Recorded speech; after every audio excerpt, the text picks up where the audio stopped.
निष्कामता से कनेक्टेड है ये, कि जीवन जो सरलता से है वो निष्काम जीवन है। अब इसमें पोलराइजेशन कैसे होता है? जब हम द्वैत करते हैं, दूसरा देखते हैं, भेदभाव करते हैं, तो नेचुरली जब इंद्रियां और मन मिलके ये सब करते हैं तो हालत ऐसी हो जाती है कि पोलराइजेशन, निष्कामता के अंदर वो खलल मच जाती है और जीवन विकारों से जनित कर्म करने लगता है। द्वेष करेगा, द्वैत करेगा, लोभ करेगा। भगवान हमें इतने रास्ते समझा रहा, देखो जब ज्ञान में हम सुनते हैं कि वननेस करनी, सबसे समता का भाव होना चाहिए। भाव ऊंचे और नीचे का नहीं होना चाहिए। देखिए कैसे रास्ता निकाल दिया, वो जो नीचे था बोले मैं तो ऊपर करके बात करूंगा, तेरे को नीचे करके करनी पड़ेगी। इसलिए कभी भी किसी भी छोटे व्यक्ति को, जिसे आपने छोटा कर दिया है, समाज ने छोटा बना दिया है, एक सत्संगी को उसके समभाव रखना चाहिए, सबके साथ समता। द्वेष नहीं आना चाहिए, द्वैत नहीं आना चाहिए, क्योंकि जहां द्वैत आएगा वहां परिभाषाएं बदल जाएंगी जीवन की, संसार की। क्योंकि देखिए हम जितना सुखों में जाते हैं हमारी लालसा बढ़ती जाती है। हम जितना सुबह उठ के सेवादानों पे डिपेंडेंट हो जाते हैं, आप देखिए ना, हाथ पैर चलना बंद हो जाते हैं, बैठ गए चाय बन के आ जाए, बाकी काम हो जाए, घंटी बजे तो आप गेट पर मत जाओ। तो ये क्या है? हमारे लिए बीमारी का घर है। हमें ये सब स्वयं करना है, आखिरी वक्त तक करना है। जब तक हम चल सकते हैं हमने अपने काम स्वयं करने, क्योंकि जब स्वयं करेंगे हमारे लिए फायदा है ना। हम ये जब सुखों में रहने लगते हैं तो वो सुख हमारे लिए अभिशाप बन जाते हैं, बीमारी बन जाते हैं।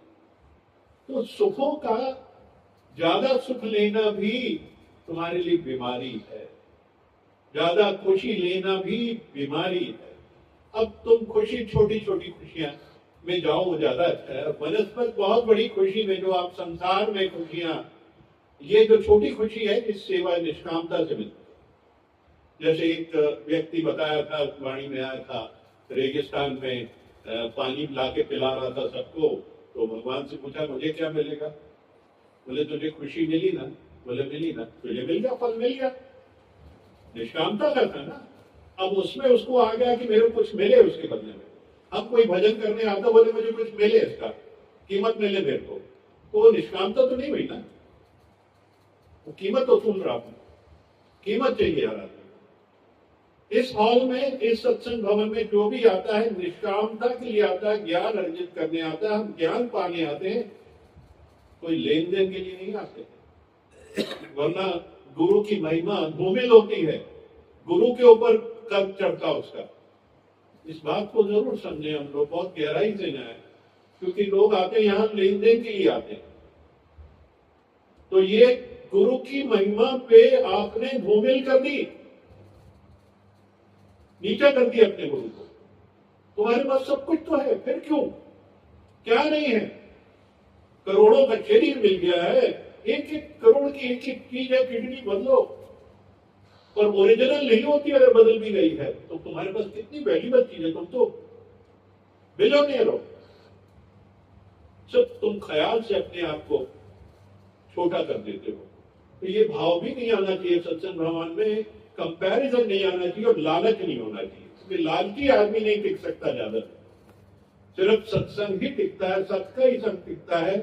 यहाँ कोई खरीदने बेचने की चीजें नहीं है। यहाँ पे ज्ञान बेचा नहीं जाता। ज्ञान तो बुद्ध ने भी कहा, ज्ञान मैं ज्ञान को अर्जित करता हूँ, ज्ञान पैदा करता हूँ, ज्ञान में खेती करता हूँ और फिर मैं मुफ्त में बांटता हूँ। यही निष्कामता, यही जीवन का लक्ष्य है, यही लक्ष्य होना चाहिए हर वक्त। एक सोच जो संसारी सोच है, अगर वो लेके आओगे तुम्हें ज्ञान नहीं मिल सकता, तुम अध्यात्म में आगे नहीं बढ़ सकते, तुम्हारा जीवन सुखी हो ही नहीं सकता, कभी नहीं होगा। क्योंकि तुमने क्या चाहा, इस संसार से आके संसार ही कर रहे हो तुम यहाँ बैठ के, तो तुम्हें थोड़ी को मिलेगा, आनंद आएगा नहीं। आनंद है जब इच्छाएं खत्म है, पोलर स्टेट, दो इच्छाओं के बीच की जो स्टेट है वो पोलर स्टेट है। एक इच्छा जागृत हुई और जब तक वो आपकी पूरी होती है तो जो स्टेट आती है वो सुख नहीं मिल रहा तुमको, वो पोलर स्टेट आ रही है तुम्हारी, उसमें कोई सुख नहीं है। आपने कुछ चाहा, आपको मिल गया, आप कहो कि मुझे सुख मिला, सुख नहीं मिलेगा। वो मिल गया, मन और इंद्रियां शांत हो गई और पोलर स्टेट आ गई, जो तुम्हारी ओरिजिनल स्टेट है। उसके बाद तुरंत दूसरी इच्छा खड़ी हो जाती है, फिर मन हलचल करने लगता है, इंद्रियां बेताब हो जाती है चीजें पाने के लिए। जहां पा लिया, मन इंद्रिय शांत हो गई, फिर पोलर स्टेट आ गई। तो हम इस इच्छाओं को ही खत्म कर दें यहाँ से, हमेशा आनंद की स्थिति रहे, फिर परमात्मा देखता हमारे सारे काम। नरसिंह की मुंडी तभी छूटती है जब हम अपने मौज में रहते हैं और सिमरन करते हैं परमात्मा का। सब सुख भला, जो वाणी गुरु वाणी चलती पीछे भी है कि उसका नाम लेते रहो, सिमरन लेते रहो। सुबह भी मैं प्रेमानंद जी को सुन रहा था कि जितना सिमरन करते जाओगे, सिमरन करते रहोगे, उतनी तुम्हारी आनंद की स्थिति रहेगी, तुम डूबे रहोगे। क्योंकि जिस तक तुम्हारे कदम संसार में बढ़ते हैं, वहां मुखी होते हो, तुम सुखी नहीं रह सकते। क्योंकि वहां कंपैरिजन है, वहां लालच है, वहां लोभ है, दिखावा है। भगवान कहते हैं खुशियों का भी दिखावा मत करो। इससे तात्पर्य है किसी चीज का दिखावा मत करो।